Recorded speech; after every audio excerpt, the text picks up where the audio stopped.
Hello everyone, I wanted to show you the samples that I made before I pop them in the post to Craft Consortium. So they have been made using the fabulous Circus papers that Clare Therese Gray has designed. This is her second collaboration with Craft Consortium. Trust me, it's another beauty. I will show you details of the collection at a later point, but for now allow me to go through some of the cards that I've made, and then I'll tell you a few of the products that are coming your way. So this card was made from one sheet of the 12 by 12 papers. They'll come in 6 by 6s as well. And I'm assuming that the sizes will be different compared to what papers you're using, but you can see all the different characters. So you've got the ringmaster, you've got the fortune teller and the acrobat and the ballet dancer, and then you've got a range of animals. So that will give you a very quick overview of some of the characters that you'll see in these beautifully designed papers. So I picked this Surround Yourself with People Who Make You Believe in You because it reminds me a lot of the film The Greatest Showman. So this was a sentiment from Clarity, I think, but it works well with these papers. So then this was a card that I created that I can do you a tutorial on if you're interested, but this one incorporates some of the designs that are on the back cover of the pad. I did cut the back cover of the pad, which goes against what I normally do, but I had this idea in my head and I wanted to create this. So this is some of the backing paper, and then these images were cut from the pad itself, and then this is a sneak peek of one of the wooden embellishments that Craft Consortium is so good at making.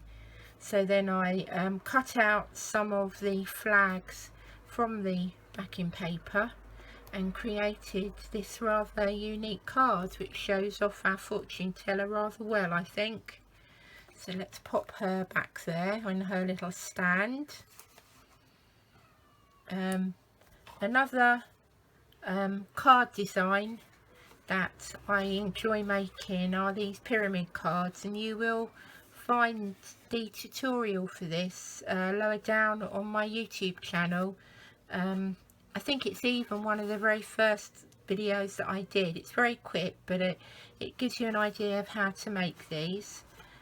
But they do fold flat, but the idea behind it was to put the acrobats in a hoop dangling from the ceiling. So I simply used some acetate, and then I cut these little acrobats out, and then I placed them on my pyramids. This backing paper here is gorgeous. It's the most subtle blue that you can imagine, but it goes really well with the other products.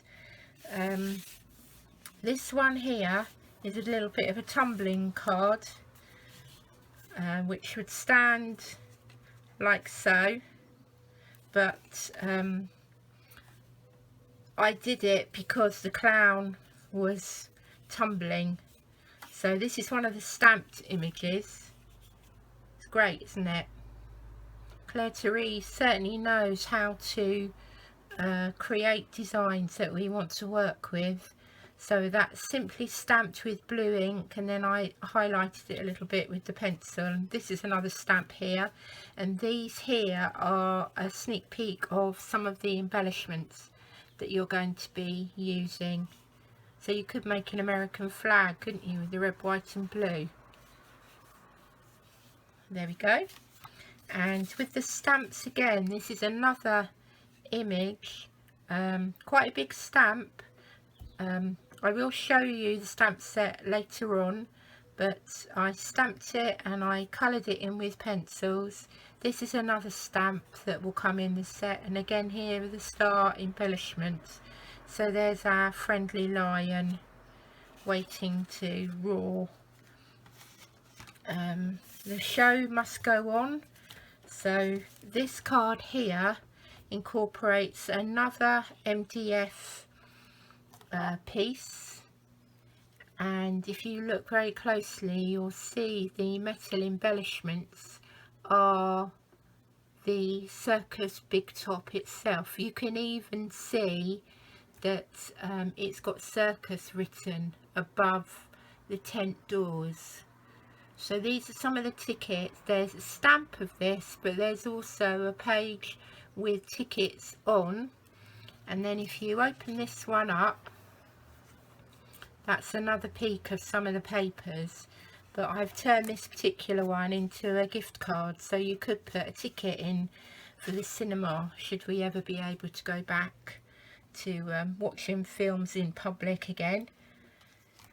One more card to show you that relates to the fortune teller. So it's a gypsy caravan, and again this is from the back page of the 12 by 12 pad, and it just goes so well with some of the papers.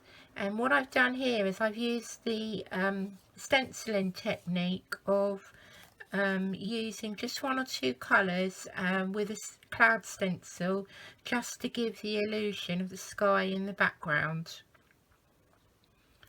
So that's quite a simple card, but again it's very effective. And then this one here, this is quite a lot of die cutting, and these dies are a big sneak peek of something that's coming very soon, and they are absolutely glorious. They work brilliantly with some of the Craft Consortium glitter card as well, and these flowers I've cut from the paper along with this wording behind that you can just see through the gated. So it's quite a feminine, girly card. You wouldn't necessarily think you could make something like that with this kit, but I wanted to make it to show you that this is a superb selection of designs and papers, so there'll be no end of things that you'll want to make with it. Let's pop that out of the way. And then I also created this board, and this was a very cheap board that I think I found in the works. It was already blinged up, and I kind of put it in my box ready, and I thought one day that will come in handy, and it did. So I die cut the Celebrate letters from some of the Harlequin paper, and I also fussy cut. Let me take one of these off. Let's take off the giraffe, and I stuck the fussy cuts onto a little mini peg, and then you've got your own pegboard.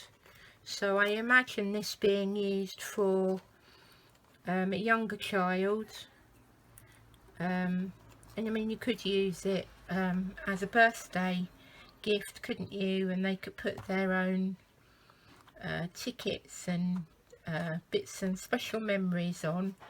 And then I made a rosette out of the paper, which does manipulate very well. And then there's a little mini card just highlighting the strong man and some of the other little embellishments that you'll find.